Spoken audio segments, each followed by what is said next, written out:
VP Inday Sara, binasag na ang katahimikan. Mga minamahal kong kababayan, ako ay lubos na nagpapasalamat sa inyong walang patid na suporta sa opisina ng Vice Presidente at sa gagawaran ng edukasyon.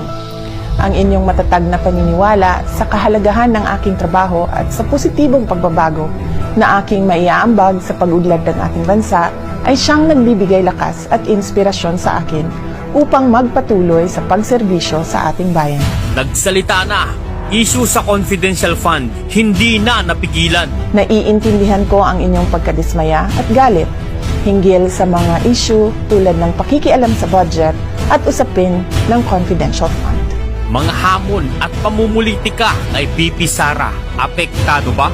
Ang mga hamon sa pamumulitika ay maliit lamang kumpara sa mas matinding pagsubok sa ating ekonomiya bilang epekto ng posibleng paglaki ng tunggalian ng Israel at Hamas at tumatagal na digmaan sa pagitan ng Ukraine at Russia.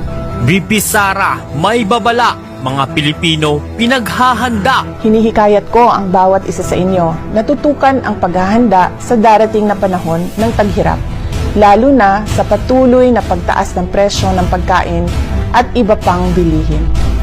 May oras para sa lahat at hindi ito ang panahon ng paninira at pamumulitika, lalo na malayo pa ang susunod na halalan para sa pagkapangulo. Higit na mahalaga ang ating pagkakaisa, pagtutulungan at pagiging handa para tiyakin ang ating mga pamilya ay ligtas at matatag sa darating na mga buwan. Huwag kayong sumama sa anumang uri ng pang-aapi. Sa halip, sa mga oras ng kagipitan, magmasid at magkilala kung sino ang tunay na mga kaibigan na nasa inyong tabi. Lahat ng bagay sa mundo ay may kanya-kanyang panahon.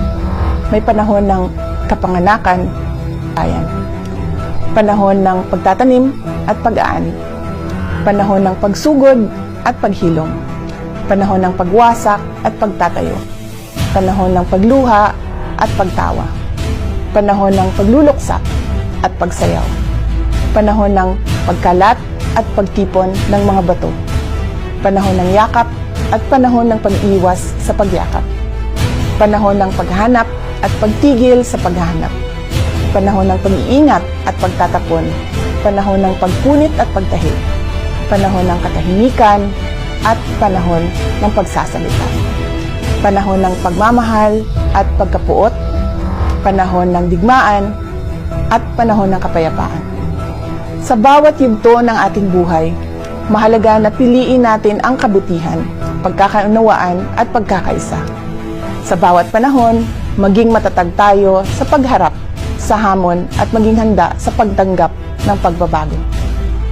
Ang mensahe ko na ito ay naglalaman ng mga salita mula sa aklat ng Ecclesiastes na nagpapakita ng mahalagang mensahe tungkol sa mga panahon ng buhay at kung paano tayo dapat kumilos at mag-isip sa bawat isa sa mga ito.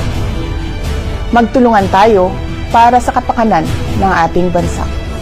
Maraming salamat sa inyong patuloy na suporta at tiwala. Mga kababayan, patuloy tayo maging matatag sa pagtaguyod ng isang bansang makabata at mga batang makabansa. Lahat para sa Diyos, sa bayan at sa pamilyang Pilipino. Syukran.